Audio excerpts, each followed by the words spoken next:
রক্ষাকারী সংস্থার খপ্পরে পড়ার সম্ভাবনাই বেশি। আমি নির্বিবাদী মানুষ, মুরগি কাটা দেখলেই মন খারাপ হয়ে যায়।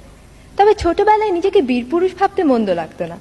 হাড়ে রেড়ে বলে কেউ এগিয়ে এলে মাকে রক্ষার ভার যদি আমার উপর এসে পড়তো, সেটা কেমন মজা হতো জানি না।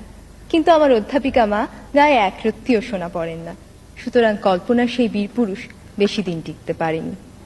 তবে ভীতু ভদ্রলোক হওয়ার যে বিপদ আছে, সেটাও খুব অল্প বয়সেই জানা হয়ে গেছে।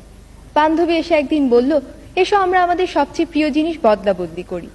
আমার চমৎকার বিদেশি ছবি আঁকা পেন্সিল বাক্সটা গেল, বিনিময়ে পেলাম তার পরিত্যক্ত রাবার। শুনে সবাই হেসে বলল, একটু চালাক চতুর হতে হয়।